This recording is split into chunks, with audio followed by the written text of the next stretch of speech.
Unfortunately, no, meron pa ring mga bata, matanda, na kahit sa fundamental level may kakulangan. Dati, simple ang buhay online kasi konti yung fake news, Grabe, parang yung impormasyon natin either nanggagaling lang sa newspaper. right? Yan, libro, yung Okay. malaking mga encyclopedia. Ibig sabihin ngayon, kahit karaniwang tao sa kanto, pwedeng maging content creator. Part ng digital literacy is for children to know, how do I navigate this space safely? Paano ako magiging ligtas? Masamang balita, sa Southeast Asia, tayo yung may pinakamababang digital literacy rates. Yung mga kabataan ngayon, medyo maikli yung attention span. Ito yung spaces for children na pwede silang mag-voice out. Paano yung kung yung abuser ay trusted adult nasa loob ng pamilya? Ang tunay na parang personal din na tanong, may chance pa bang maging safe ang bawat bata in a digital world? Isa sa 4 na bata ang nakakakita ng sexually explicit content. Isa sa 7 bata sa Pilipinas yung naka-receive na ng sexual messages online. Kung mga parents, please, wag nyo nang tatanungin, sasabihin sa anak nyo na, ba't kasi computer ka na computer, cellphone ka na cellphone, ayan, tuloy yung nangyari sa inyo.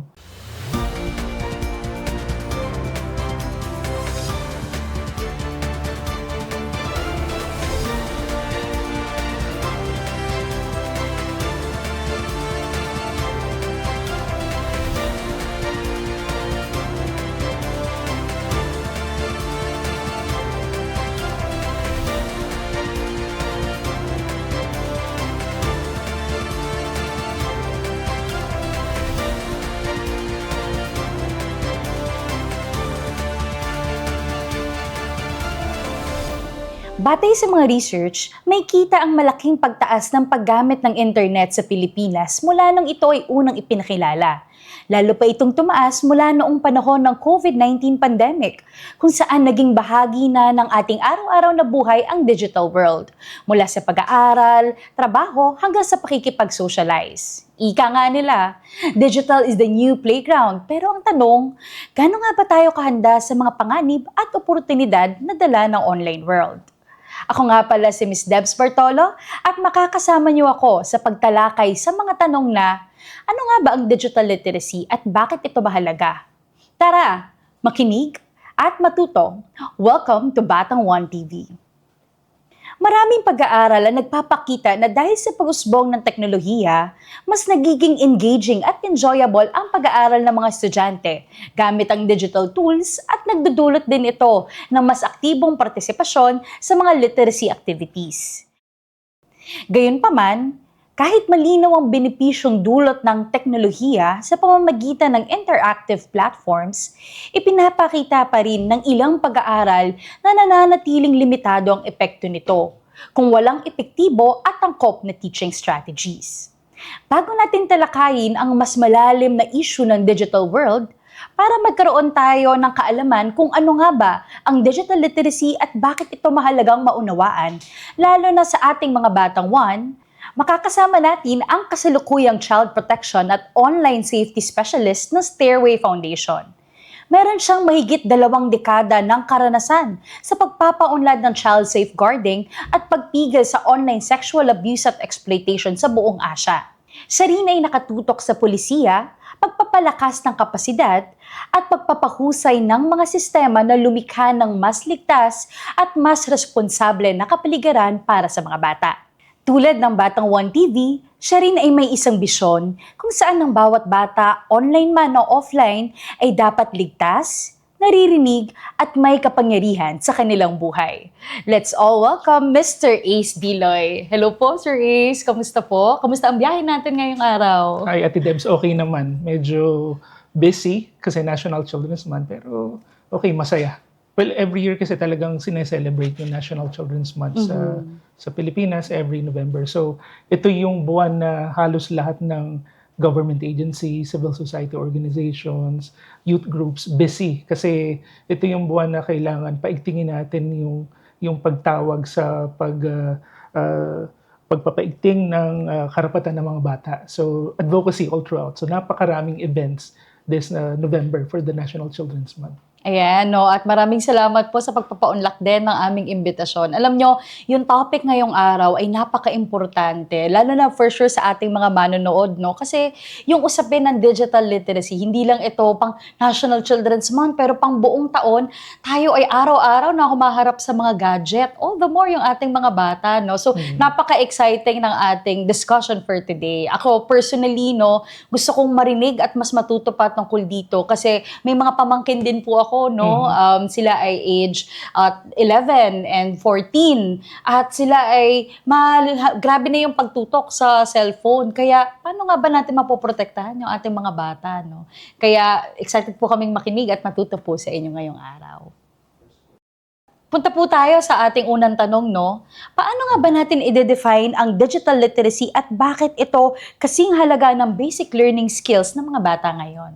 So digital literacy, sa Pilipinas actually wala pang batas na nagtatakda kung ano ba yung exact definition ng digital literacy. So ang ginagawa natin, we have to refer doon sa mga international definitions ng digital literacy. Walang isang definition lang yung digital literacy, but rather pwede mo siyang tingnan na iba't ibang kahon na kung saan andon yung digital skills. At pag nabuo mo yung iba't ibang kahon na yun na yung digital literacy. May 6 na kinikilala na kumbaga fundamental skills to navigate the online world na kailangan hindi lang ng mga bata actually kundi lahat pati adults, no. So una diyan yung pinaka-basic fundamental technical proficiency sa paggamit ng mga gadgets. Ito yung pinaka-basic, kumbaga halimbawa ikaw, Ate Debs, kailan ka una nagka-cellphone? Anong year? Anong Ako model? parang late akong nagkaroon ng cellphone. I think nasa high school na, no? Mga first year high school. At anong Yan. model yon? Nokia. Ayan. And did you have to learn how to use it, how to navigate it?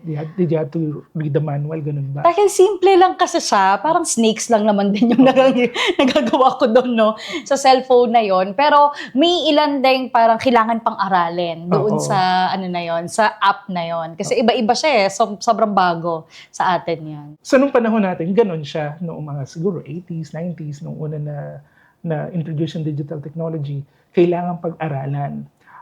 Pero ngayon, sa panahon ngayon, yung mga bata, ang assumption natin, madali silang matuto sa technical proficiency on using these gadgets.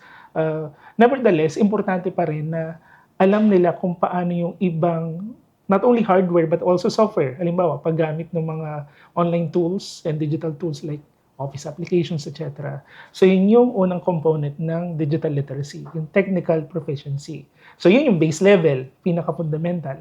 Unfortunately, no, meron pa ring mga bata, matanda, na kahit sa fundamental level, may kakulangan, no. So yung pangalawa naman, yung tinatawag natin na information evaluation. So yung internet, ano siya, yung unang forma ng internet, ano siya, repository ng information. Pag nag-online tayo noon, ang pinaka-basic na goal natin, maghanap ng info, mag-search. Dati, simple ang buhay online kasi konti yung fake news. Pero ngayon, medyo complicated. Hindi lang sa teksto or text, pati imahe tsaka videos kayang i-fake. So part ng digital literacy, yung pangalawang kahon, yung information evaluation, yung paano ko i-discern kung yung info na nakikita, nababasa, kinukonsume ko online ay totoo, ay valid. So yun yung pangalawang kahon ng digital literacy. Okay. So yung pangatlo naman, tinatawag natin na digital communications. Paano ko nile-leverage yung teknolohiya, internet, and hardware in order to communicate with other people? Which is, I think, sanay na sanay yung mga tao. Kasi from dati, repository of info, it became a communications medium. So yun yung pangatlong kahon. The fourth one naman, mas level up, content creation. Kasi tanda natin before, sino lang yung may monopolya sa content creation for media? Sino mga grupo? If you can remember, way before the internet. Grabe, parang yung impormasyon natin either nanggagaling lang sa newspaper. Right? Yan, libro, yung Okay. malaking mga encyclopedia, Okay. di ba? Tapos, for sure, yung mga iba nating mga nanonood dyan, naranasan din nila yung pagpunta pa sa mga libraries para Right. maghanap ng mga libro, yung mga yellow directory. Di ba? Yun yung stalking ng panahon namin. How about entertainment? Kanino tayo kumukuha ng information or yung content mismo, sino gumagawa before? Oh. Pre-internet. Parang sa akin nga, sa mga barangay lang namin yung entertain. Diba, dun lang, mababaw, no? Yung reach Oo. kung paano natin ma-avail yung mga entertainment. Right. So, ibig sabihin, prior to the internet, yung content creation aspect, hawak lang siya ng mga grupo na may resources. Publishers, writers, media companies, yung traditional media, yung nagpapatakbo ng TV networks, filmmakers, yan. Yung revolutionary thing na dinala ng internet, ginawa niya accessible yung content creation. So, ibig sabihin ngayon, kahit karaniwan tao sa kanto, pwedeng maging content creator. Part yun ng digital literacy, pero hindi siya aspeto na pwede kang gumawa ng content basta-basta. Paano yung responsableng paggawa ng content? So, yun yung isang aspeto pa ng digital literacy.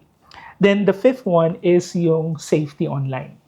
So, dati, simple din lang ang buhay sa internet. Kaunti yung perpetrators, the chances of a child being abused online was very minimal dati. Kasi nga, hindi naman ganun ka-accessible ang internet before. Pero as access increases, ibig sabihin, mas nagmumura yung access sa internet, iba't ibang klaseng tao din yung pumupunta online. And kasama doon, unfortunately, yung may mga masasamang balak sa mga bata. So part ng digital literacy is for children to know, how do I navigate this space safely? Paano ako magiging ligtas pag nag-online ako, pag nakipag-usap ako sa isang tao? So yun yung fifth, no? And thus, pag combine mo lahat yun, yung pinaka-highest form of digital literacy, ang tawag natin, digital citizenship. Paano ako makaka-impluwensya sa digital na mundo? So dito papasok yung activism online. Paano ko i-impluwensyahan yung komunidad ko, yung politics, yan. So, yun yung pag pinagsama-sama mo, digital literacy. Which is, anim yun. Yung iba doon, medyo complicated, pero meron siyang manifestation. Diba, sa mga bata, merong simpleng form ng digital citizenship, online safety, content creation. So, nagmamanifest yung digital literacy at all stages of life kung nag-access ka na sa internet. Actually, napakaganda ng mga binahagi nyo, no? Yung 6 na fundamental learnings kapag sinabi natin yung digital literacy. Actually, for sure, na yung mga nanonood sa atin, even yung mga Gen Zs at yung mga millennials, first time din itong narinig, no? At totoo nga, sa araw-araw nating nararanasan, ito yung ating ginagawa dahil nga tayo ay araw-araw na rin nakikipamuhay dito sa mga gadgets, no? Pero ang susunod na tanong natin doon, ano nga ba yung estado naman ng digital literacy kapag pinag-uusapan natin yung konteksto dito sa Pilipinas sa kasalukuyan?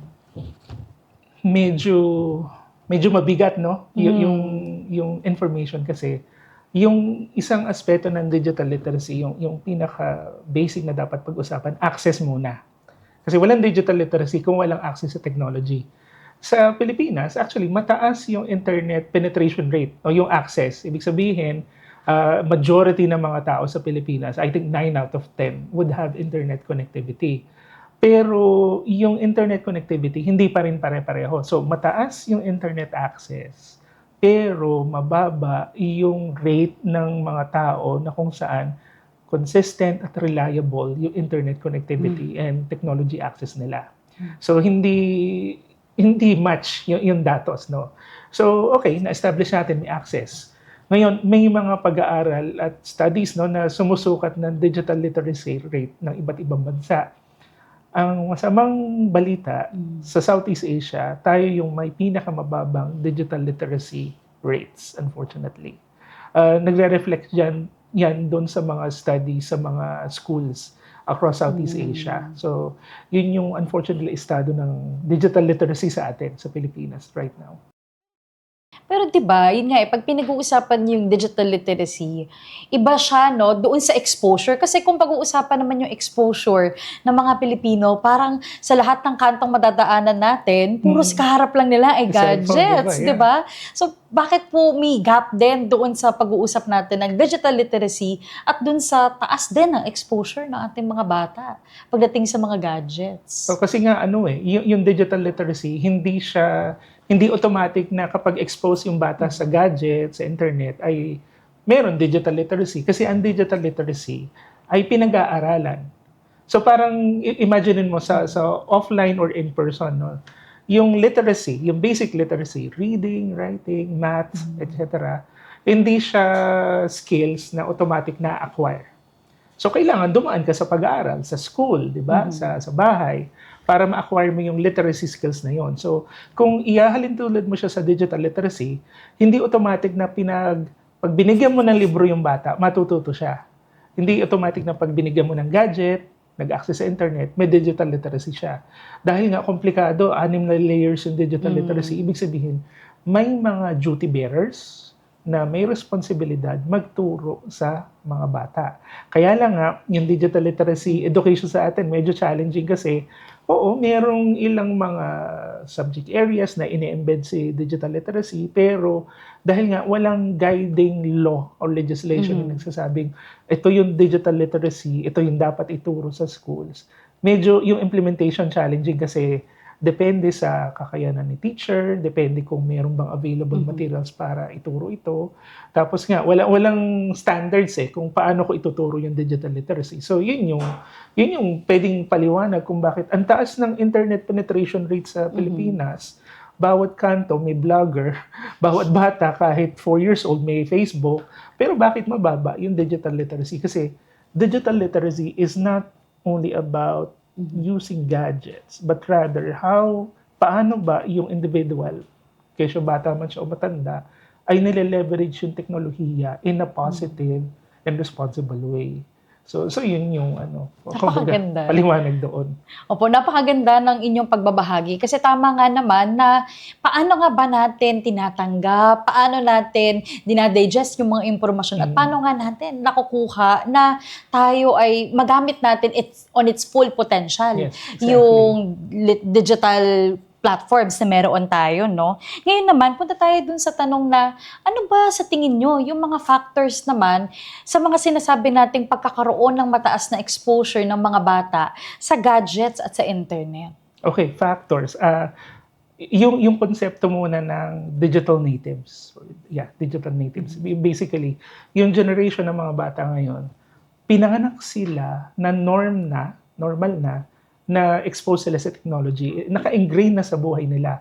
Versus, Ate Debs, ingat, di ba, nabanggit mo ikaw, hindi ka pinanganak into technology. Yes. Ako, definitely, hindi ako pinanganak into technology. Tayo yung digital nomad. Hindi digital nomads. I would rather say, digital adapters tayo. Yes. Tayo yung generation kung saan we were born into non-technology era. Tayo yung panahon pa ng Betamax, VHS, CD, DVD, typewriter. Pero tayo rin yung generation na na-introduce yung digital technology. So we had to learn. We had to adapt. So meron tayong memorya pa kung nung era, ano ba yung era nung wala pang tech? Tayo generation natin. Yung generation ngayon, yung concept nila ng technology, normal. Parang pinanganak ako, meron na. So kumbaga, kaya mataas exposure kasi ito na yung generation natin ngayon. Generation nila. So that's the first aspect or factor. Second factor for mataas exposure, ginagamit kasi sa lahat ng aspeto ng buhay Lalo sa mga bata, even for education, ginagamit nila yung technology. Kaya mataas yung exposure. Hindi lang sa pag-search for assignment, but also for communications. Yes. Diba? Alam mo, may mga pamangkin ka, diba? Yes. If you ask your nieces and nephews, ilan yung GC nyo sa school? I'm sure, santambak na GC. At kahit tayo mismo, ay may tambak na GC, diba? Oo. So yun. Tapos yung pangatlo, na I would say factor talaga kung bakit grabe yung adoption ng technology sa mga kabataan. Yung social media platforms, unfortunately, naka-design siya for engagement. Pansinin mo, yung mga kabataan, yung medyo maikli yung attention span. Na-condition kasi yung utak nila na short-form videos. Scroll. Nung panahon natin, if we don't like a TV show, ano yung option natin? Kung ayaw natin siyang panoorin. Lilipat lang tayo ng channel. Lilipat yung channel. Pag may commercial sa TV, pwede ba natin skip? wala tayo, kailangan natin pagtiisan yung Exactly, conversion. no choice. So ngayon, naka-design yung social media engagement for fast, instantaneous gratification. Kaya mataas din yung usage, kumbaga, ng mga kabataan. They tend to live in that space more because of those factors. Actually, yung binahagi nyo, no? Sobrang relate na relate tayo dito. Kasi naalala ko, marami din sa generation natin o yung older generation na hindi sinasabing digital natives, no? Ay medyo may pangbabash din doon sa mga taong puro cellphone lang, ang napaka-ikli ng pasensya, napaka-ikli ng attention. Pero, di ba, for sure, meron din ito na other side. So, ang next na tanong ko naman, ano naman yung pagiging, ano yung positive impacts naman nitong digital exposure o digital literacy na meron tayo ngayon? Ayan, maganda na tanong mo because ito rin yung isang mensahe na ayaw naming mag-resonate na lahat ng about technology is bad or unsafe. Hindi, maraming benefits naman talaga. Ako nga, kung papipiliin, if I were given a choice to be reincarnated, gusto ko kabataan ako ngayon para lahat ng tools na meron yung kabataan, may access ako. So, benefits, pwede natin siyang i-frame sa karapatan ng mga bata. Diba? Children's Month, very opportune time to discuss it. May 4 basic categories ng children's rights. Right to survival, development, participation, protection. So sa aspeto ng survival, yung access sa information in terms of health, napakataas ngayon. Maraming options for children and young people to know more about their own bodies, about their health condition, about symptoms, etc. So, yun yung isang benefit ng technology, access to information that influences children's survival. So yun. Even yung mga parents, na caregivers, instead na minsan na immediately pumunta sa hospital for minor na nararamdaman ng bata, they can search online. Although hindi natin ini-encourage na wag mag-access sa doktor, no? Kailangan pa rin yun. Pero at least, merong other sources of information na pwedeng matap yung mga caregivers. So yun yung sa survival. Development, ang development ay may kinalaman sa personal growth ng bata, pag-aaral, etc. So, walang question doon. Yung range ng information available for children right now to help in their studies is nothing yung information noon, nung panahon natin compared to what is accessible right now. So, lakas noong yung contribution ng technology sa development rights ng mga bata. In terms of participation, karapatan sa partisipasyon, makilahok, yung online activism nagmamanifest. So, dati, yung culture natin na bata ka lang, wala kang karapatang magsalita, na-amplify yun dati nung pre-technology, pre-internet kasi walang formal spaces for children to voice out their opinion about a certain social issue. Pero ngayon na may internet, may social media, ito yung spaces for children na pwede silang mag-voice out through the comment section, a post, a reaction even. So, nakaka-contribute siya para ma-realize yung partisipasyon ng mga bata. Last but not the least, protection rights. Karapatan na maprotektahan sa lahat ng uri ng pang-aabuso at exploitation and any harm. Again, magtatanong ako sa iyo, no? Pre-internet. Ano yung natatandaan mong pag naabuso ka, kanino ka pupunta? Sa nanay, supposedly, o kaya sa ate, kaibigan, no?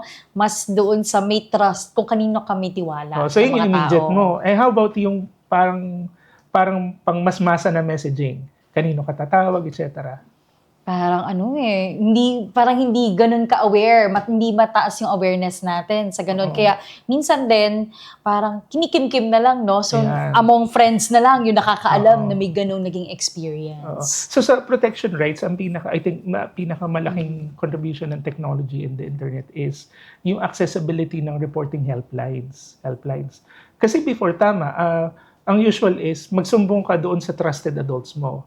Kaya lang, minsan, paano kung yung abuser ay trusted adult, nasa loob ng pamilya. So, dati, kailangan, it's either pumunta ka sa barangay, na ngayon, ganun pa rin naman, or tumawag ka sa isang landline.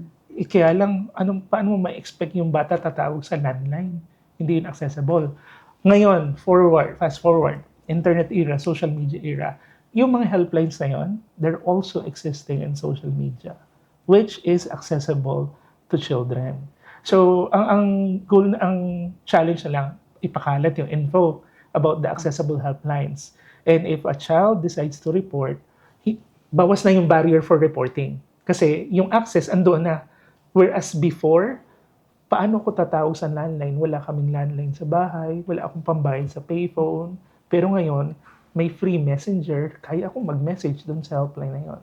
So definitely, napakadaming benefits ng technology towards children. Totoo nga, no? Actually, even yung ating mga nanonood, no? For sure, magsasabi din na hindi na rin nila ma-imagine kung paano yung mundo na walang digital platforms, no? Kasi nakakatulong talaga sa lahat. It makes our life easier, no? Ako din, personally, no, kapag gusto kong ma-entertain, di ba? Napakadali within my reach, no? So, hindi mo na kailangan masyadong lumabas pa o kaya ay mahirapan dun sa pag-access kung may kailangang tulong na. And for sure, lahat ng tao ay magsasabing ang laki ng iginanhawa ng kanilang buhay dahil sila ay may access dun sa mga digital platforms, no? And even children, for sure, yung mga pamangkin ko, lahat ng kailangan nilang i-search ay accessible through the internet, no? Minsan nagtatanong pa rin naman sila sa akin, pero pag hindi ko na alam yung sagot, sige, search mo na lang yan, no? Yun na lang din yung sasabihin natin, and for sure, no? And hindi ka ba yung tipo, ikaw yung nagsa-search, tapos saka mo sasabihin sa kanila? Hindi, honest ako sa ganun. Okay. Sabi ko, kayo na lang ang mag-search dyan. Tapos sabihin ko na lang kung ano ba yung tanong na pwedeng itanong, no, para ipaliitin or specify yung mga tanong. Pero kahit na malaki yung tulong na naibibigay ng ating paggamit ng technology, ano naman yung mga challenges, no? At yung mga hamon na kadalasan namang nai-experience ng mga tao pagdating doon sa pagkakaroon ng digital platforms. Ako, ito yung, basically, ito yung sentro ng trabaho namin, trabaho ko. Understanding paano nangyayari yung digital harms and risks sa mga bata right now. Meron tayong pwedeng i-cite na mga data no, sa Philippines. So for example, sa Pilipinas, ayon sa isang national study on children online, kung paano sila nagnanavigate online and even in person, yung violence against children, ang rate sa atin in terms of cyber violence na naranasan ng mga bata, 1 in 2.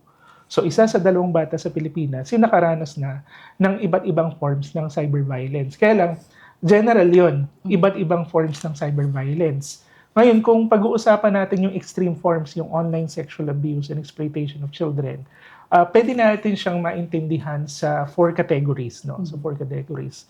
So, yung una, yung hindi super obvious, pero violence pa rin siya against children.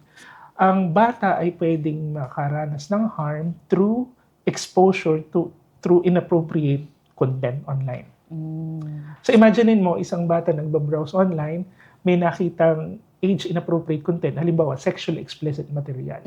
So for us, victimization yon. Kasi hindi dapat iyon para sa bata. Kaya lang, nakaka-access siya, nakahayaan ng platform, hindi nababantayan ng magulang. So that is a form of victimization. So ano yung datos sa Pilipinas? Tingnan natin. Sa Pilipinas, 1 sa 4 na bata ang nakakakita ng sexually explicit content. So yun ay sa fundamental level ng content consumption online. Pero di ba ang internet, hindi lang siya repository ng info. Ngayon, comms medium siya, communications medium, pakikipag-interact. So yun yung pangalawang C. So 4 C's yan eh. So una, content. Pangalawa, contact. Yung mga bata, pwede ring ma-harm sa simpleng act ng pakikipag-usap, pakikipag-engage, interact sa mga tao online.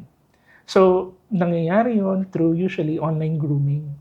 Yung panliligaw ng mga perpetrators sa mga bata online gamit yung iba't ibang messaging apps. So, yung isang paraan na ginagawa ng mga perpetrators for online grooming, nakikipag-usap in a sexual way sa mga bata online. Now, data-wise, no, 1 sa 7 bata sa Pilipinas yung naka-receive na ng sexual messages online. So, isipin mo parang layers, no? Parang sibuyas, binabalatan natin. First layer, nakakakita pa lang. Second layer, may nakausap na. Yung third layer, medyo mas complicated kasi yung harm, hindi lang pala pwedeng manggaling sa adults. Ang harm sa bata ay pwedeng manggaling sa kapwa bata. So, peer-to-peer, bata sa bata na inappropriate interaction. So, sa Pilipinas, ang isang maigting na issue pagdating sa online safety or OSAIC or online sexual abuse and exploitation of children ay yung behavior minsan ng mga bata na sila mismo nag-create ng nude images nila. Tapos sinishare nila sa ibang tao tulad ng karelasyon o di kaya kabarkada. Tapos alam mo yung kumakalat. Nagiging scandal sa colloquial term natin. So, data-wise sa Pilipinas, sa isang study, 13% ng mga batang respondents ang nagsabi na naranasan na nilang ma-share yung intimate images nila without their permission or consent. So, 4Cs, no? Tatlo na tayo. Content, contact, conduct. Bata sa bata. Yung last, ito yung pinaka-extreme, yung contract. Ano yung ibig sabihin ng contract? Kontrata. So, contract, may commercial sexual exploitation. Ibig sabihin, ginagawang produkto yung bata na sexual, binibenta online. Sa isang study na recently na lumabas, last year actually, isa sa 100 bata sa Pilipinas yung nakaranas na ng commercial sexual exploitation. Ibig sabihin, binenta sila online. Halimbawa, live streaming abuse through the webcam. So this translates to roughly 500,000 children in the Philippines. At ang medyo masakit dito, majority ng perpetrators, sariling pamilya. Before, I remember around 2008, 2009, nung una namin nakita yung issue na yun, yung pagbebenta ng mga bata online. Ang usual perpetrators, mga sindikato. Tapos dadaling yung mga bata sa brothels, tapos doon ibebenta through videos, gano'n. Ngayon, ang challenge, ang perpetrator yung sariling pamilya, tapos nangyayari yung abuse sa loob ng bahay. So, ang hirap ng detection. So, medyo grim yung picture, pero ito yung reality. So, ito yung mga iba't ibang forms ng harms na pwedeng maranasan ng mga bata online through these digital platforms, unfortunately. Ayun no, para sa ating mga viewers, mahalaga na matandaan natin yung tinatawag na 4Cs. Yung sinasabing content, yung conduct, yung contact, at yung contract, no? Kasi, yun nga ang danger dito sa katulad nga po ng binabanggit nyo, dahil nga tayo ay may access, tayong lahat, no, ay may access. So, tayo din ay maaaring makaranas, kahit sino, no? Totally ngayon, ay maaaring makaranas itong mga abuse na ito, no, pagdating sa mga bata. At syempre, ang tanong natin dyan ay ano yung magpoprotekta sa kanila? So, alam ko, no, meron tayong napasa na batas. Ito yung tinatawag na Republic Act 11930 o yung Anti-Online Sexual Abuse and Exploitation of Children at yung Anti-Child Sexual Abuse or Exploitation Materials Act o yung tinatawag na Anti-USAIC and Anti-CISAM. Maaari niyo po ba ikwento sa ating mga manonood? Ano nga po ba itong batas na ito? Ang haba, no? So, kahit kami nahihirapan na banggitin siya ng isang diretso. So, tama, Anti-USAIC and CISAM. Ang history kasi niya, actually, may unang version ng batas na gano'n. Noong 2009 sa Pilipinas, pinasa yung Republic Act 9775 or the Anti-Child Pornography Act. Okay. Yun yung termino dati, child pornography. Kaya lang, over the years, na-realize na hindi pala dapat yung termino na yun. Hindi siya appropriate. So, internationally, ang kasunduan ng iba't ibang bansa, huwag nating tawagin child pornography. Kasi yung pornography, parang ang connotation niya, parang art, photography, calligraphy, di ba? Kaya lang hindi siya art. Siya ay record ng pang-aabuso ng mga bata. So, ang pinalit na mas appropriate term is child sexual abuse and exploitation materials na ginagawa through online sexual abuse and exploitation of children. So, 2022, napasa yung batas na yon, yung RA 11930. So, ano yung laman ng batas? Pasimplihin natin yung pag-describe. So, una, napakaunang importanteng laman ng batas. Number 1, dinidefine niya kung ano yung ibig sabihin ng OSAIC, Online Sexual Abuse and Exploitation of Children. And sa simpleng pagpapaliwanag, yung ang pang-aabuso at pag-exploit ng bata ay may technology component, automatic OSAIC yun. So, halimbawa, medyo triggering yung descriptions.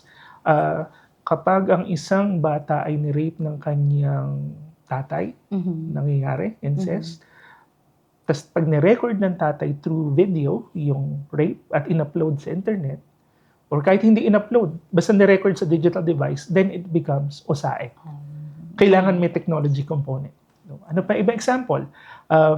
Kapag niligawan ng perpetrator yung bata, nagchat-chat, tapos inaya mag-meet in person, kahit yung rape ay nangyari in person, pero na-meet niya through chat, OSAIC yun. Ang significance noon na pagbibigay ng ganong definition, kasi lahat noong mga krimen na may technology component, mas mataas ng 1 degree yung penalty. So for example, kung walang technology component, example lang, halimbawa, ang parusa ay 10 years. Pero pag may tech component, nadadagdagan, nagiging 15, 20 years. So yun yung mabigat. So yun yung unang feature ng anti-OSAIC law. Yung pangalawang feature naman niya, yung pagde-define ko ano yung child sexual abuse and exploitation materials. So ito, very interesting.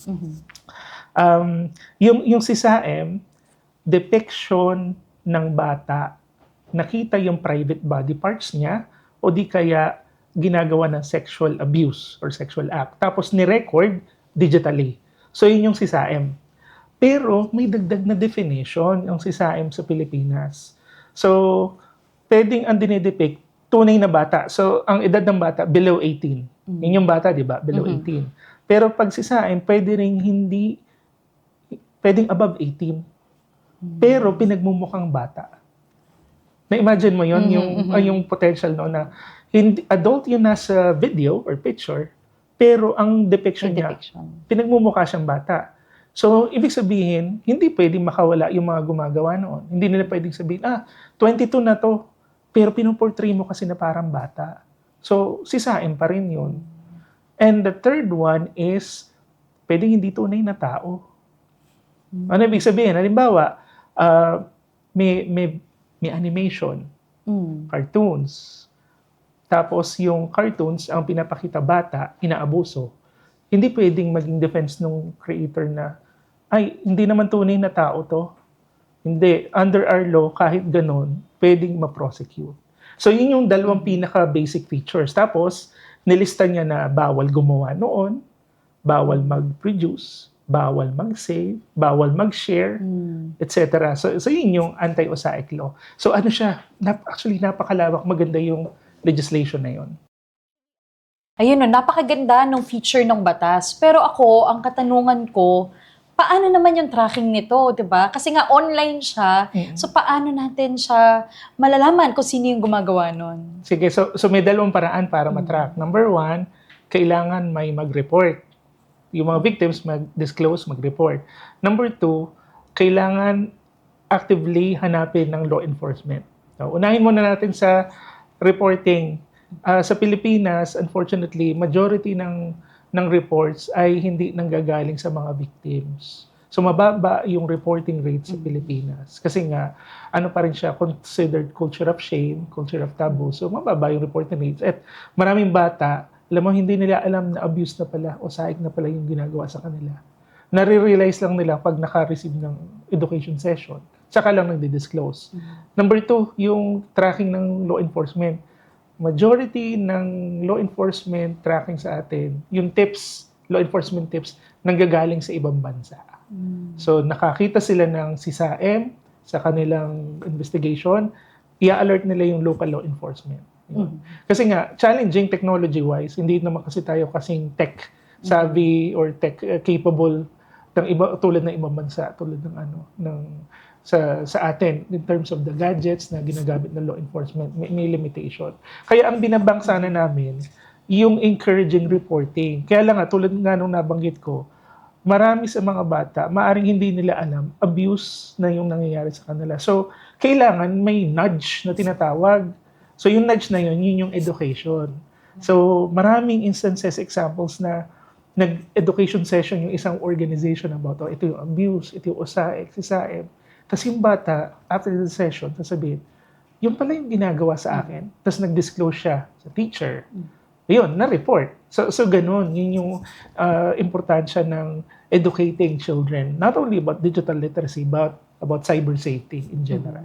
So ngayon naman, para sa mga parents natin na nanonood, no, kunyari, magkaroon sila na experience na nagsabi sa kanila yung kanilang anak o kaya sila ay, yung anak nila ay nakita nila mayroong image na sensitive, no, online. Ano naman po yung mga ibibigay nating mga tips sa kanila kung paano nila ito ina-navigate? Sige, hatiin natin siya sa dalawang portion, yung soft skills and dealing with it, and then yung tech-related skills.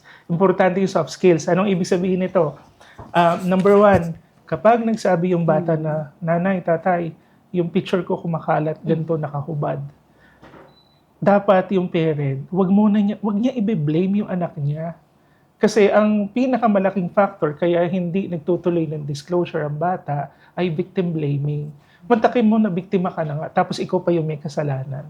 So, mga parents, please, wag nyo nang tatanungin, sasabihin sa anak nyo na, ba't kasi computer ka na computer, cellphone ka na cellphone, ayan, tuloy yung nangyari sa inyo. Ang tendency niyan, magka-close na lang yung bata, hindi na siya mag-disclose further. So yan, avoid victim blaming. Number two, i-reassure mo yung bata na ikaw ay andito para i-figure out yung solution.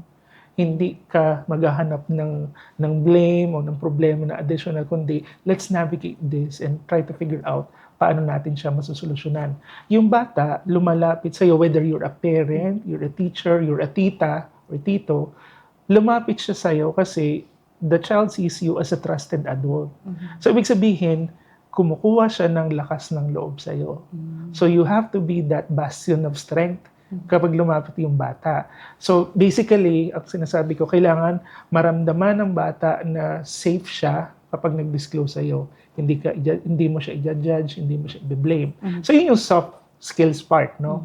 Pag hindi yun na-address, ay baliwala yung tech part na how to take down the content. Kasi, baka pag naramdaman ng bata na ako pa yung biniblame, baka mag-retract na lang yung bata. Sabi, hindi po, nagkamali ako, hindi pala totoo yung sinasabi ko. Ganun.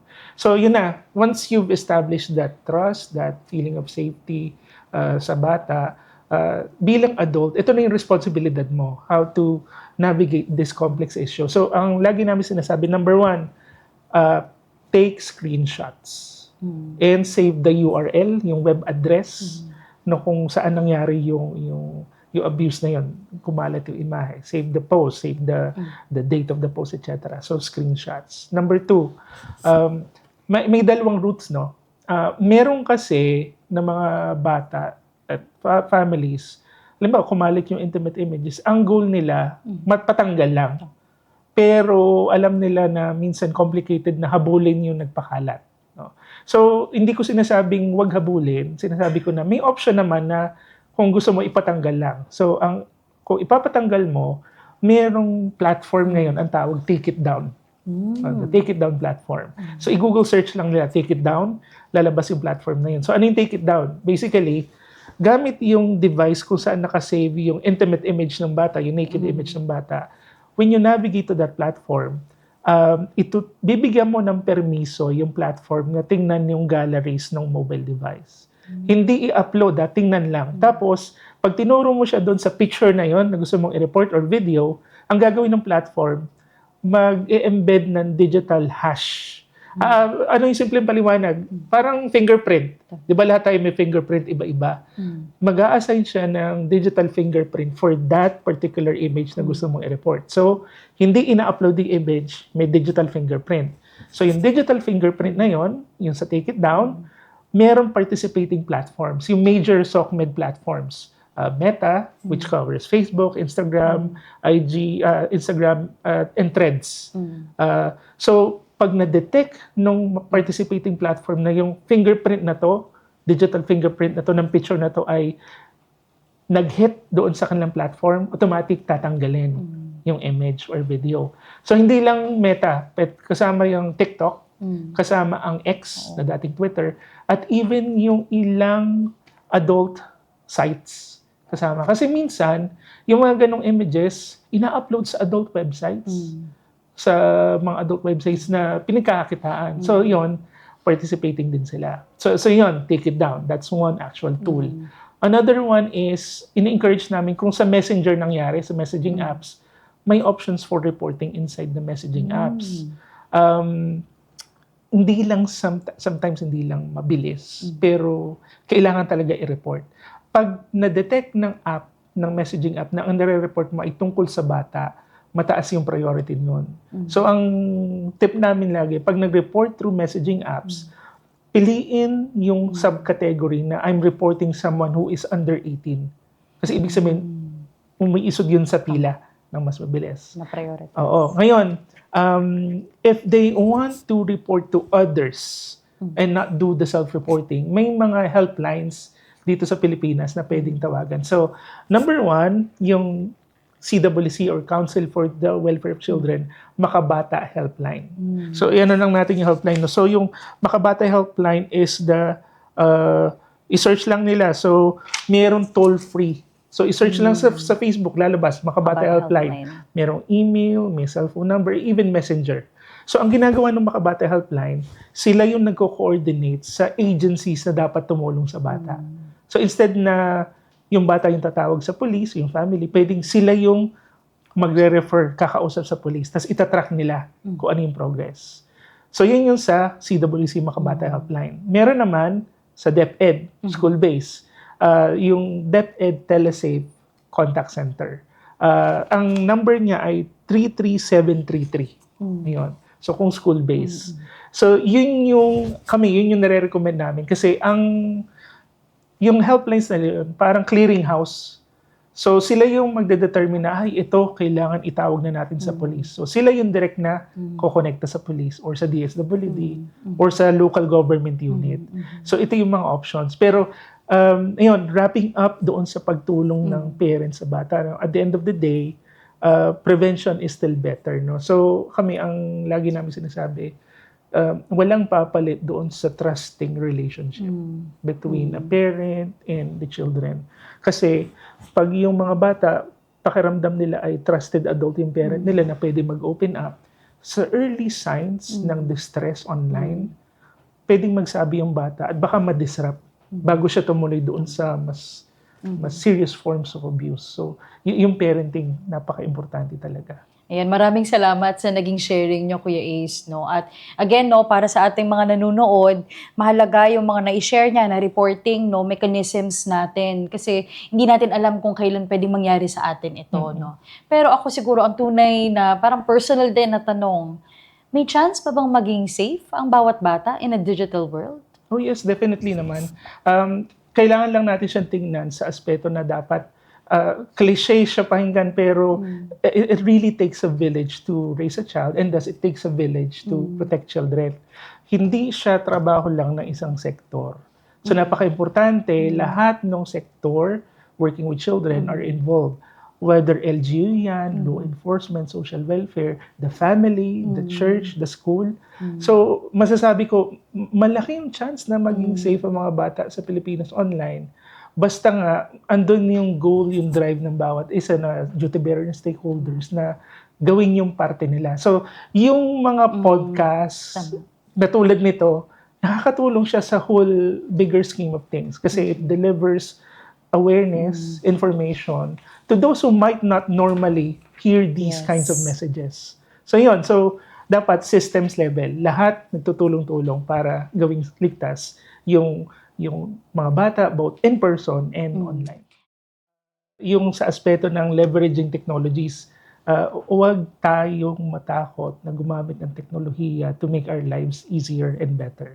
So we have to encourage natin yung mga bata na i-leverage yung technology sa iba't ibang aspeto ng buhay nila. Minsan, kinikontrol ng mga adults, nalilimitahan yung mga bata in that aspect. It doesn't help digital literacy. Okay. Sa pangalawa naman, dapat yung mga bata ay maturuan kung paano mag-evaluate ng information or content online. Ako, babalikan ko yung sa adults kasi yung adults minsan yung nagsishare ng fake news and false information. So, anong nangyayari? May mirror ng mga bata. So, role modeling din. So, tayo bilang adults dapat mapanuri din tayo online. baka makita ng bata yung tatay ko, nanay ko, tita ko, nagsishare ng fake news. So hindi magandang precedent yun. Yung pangatlo naman, digital communications. Dapat turuan natin yung mga bata paano yung maayos, magalang na katanggap-tanggap sa lipunan na pakikipag-usap. It should also mirror us adults' communication style online. Kasi children learn what they say from others, and especially as adults. So kailangan turuan yung mga bata, how do we communicate with others in a respectful manner, in a sensitive manner. Na minsan challenging kasi ang nakikita ng bata ay screen, na yung level of empathy minsan mababa. Kasi hindi ko siya kaharap tulad nito. And last, not last, but the next one is, let us encourage children to be creators. Not to be vloggers per se, but to leverage technology and social media to share their passion, to share creative stuff. No, lahat ng bata may creativity. Maganda ma-leverage natin yung technology para mas mapalawak yung reach ng creativity ng mga bata. Then, of course, yung online safety, napaka-importante. Tulad nga nung nabanggit natin kanina, kailangan turuan yung mga bata mag-discern kung yung isang online situation ba ay hindi na katanggap-tanggap, kung hindi na ligtas. Hindi pa sa level ng abuse eh. Yung, alam ba, yung chat na medyo iba yung pakiramdam ko, dapat ma-acknowledge ng bata na parang hindi to okay. Tapos magsusumbong ako dapat sa trusted adult ko. And last but not the least nga, yung digital citizenship. Dapat tapos na yung panahon na kung saan tinatrato natin yung mga bata na properties. Kundi ang mga bata ay full human beings at bigyan natin sila ng espasyo para mag-manifest ng kanilang naiisip, nararamdaman sa online space. Okay? Pero of course, in a respectful and sensitive manner. So, yung mga skills na yon, again, tulad na sinabi ko kanina, dapat tinuturo. So, ibig sabihin, yung mga nagtuturo, dapat tinuturuan din. Yung mga adults sa buhay ng bata, dapat na-acquire din yung mga digital literacy skills rin na yon. So, yun, ako, sa akin, yun yung mga fundamentals. Pag nagawa natin yon ng mga bata, ng mga adults, masasabi ko, yun, may manifestation na ng digital literacy. May batas po ba tayo or bill patungkol dito sa safety ng mga bata sa internet? Yung RA 11930, yun yung safety. Pero yung sa digital literacy, merong mga pending bills sa both Senate and the Congress. So yun, alam ko yung Internet Safety Act, proposed both sa Senate level and Congress level, meron.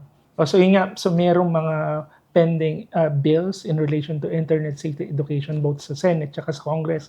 Ang kagandahan ng mga proposed bills na yon, una, nilalatag niya yung mandato or mandate na dapat sa school talaga naka-integrate sa curriculum yung pagtuturo ng internet education which covers digital literacy. So doon masasagot yung tanong na paano natin kaya maipupush yung digital literacy including online safety. So yung two bills na yon, both sa Senate and Congress, binibigyan yung mandate na ang DepEd dapat actively ituturo siya, naka-integrate sa curriculum. Tapos number two, nililista niya din yung mga kumbaga requirements para magawa yung mandate na yon. Tulad ng saan siya papasok sa curriculum, paano ititrain yung mga teachers, tuwing kailan siya dapat gagawin, paano i-measure. So, kumbaga, it's a very specialized legislation para ma-ensure na magkakaroon ng internet safety education sa school. Kasi maraming actually mga prior na batas naman na nagsasabi na kailangan may internet safety education sa school. Kaya lang, lang siya, parang general provisions lang ng mga batas na yon. So, ang kagandahan ng batas na to, specialized siya. Tungkol lamang dito. So, pag ganun yung batas, mas malaki yung chance for implementation. Tama, at mas marami ring topics no, na maaaring makover kasi maliban po dun sa inyong mga na-share, usong-uso din ngayon yung topics on cyberbullying, di ba? At napakahalaga ng safety na lahat tayo dapat ay napag-iingatan, lalong-lalo ang mga bata. Maraming salamat po sa inyong napakagandang sharing, no? Baka po may mensahe kayo sa ating mga bata, sa mga magulang, sa mga guro po na nanonood po sa atin ngayong araw. Sige po. So, una-una, maraming salamat, One TV for inviting me as representative of Stairway Foundation. Sa mga bata na nanonood sa podcast na to, sana kahit gaano man kakomplikado yung online world, etc., basta dapat alam nyo na may mga trusted adults pa rin na handang tumulong at kumabay sa inyo kung meron man kayong mararanasan na hindi katanggap-tanggap or nakakalitong experience online. Pero ang importante, magsabi kayo, humingi kayo ng tulong. It's never too late to ask for help. Sa mga parents and caregivers po na nanonood dito, simple lang po yung mensahe namin. Huwag niyo pong sisirain yung tiwala na binibigay sa inyo ng mga bata. It's never, hindi usually magsisinungaling ang bata tungkol sa online harm. So the fact na pag lumapit sila sa inyo, nag-disclose na may naranasang ganon, it means that they trust you as an adult and you are there, should be there to help them. So wag pong babaliin yung tiwala na yon. Always help children who will disclose to you. So yun, in general, maraming salamat po again for inviting me. At syempre, maraming salamat din sa lahat ng tumutok at nakinig sa ating podcast ngayon. Don't forget to like, share, and subscribe para updated kayo sa susunod naming mga episodes. At kung kayo man ay may mga concerns or questions, ilagay nyo lamang yan sa ating comment section below. Dahil dito sa Batang One TV, patuloy naming ilalapit sa inyo ang mga programang may kinalaman sa kinabukasan ng bawat Batang One. Tayo ang makikinig para ang lahat ay matuto at kasama niyong kumilos dahil ang ating boses mas malakas pagsama-sama.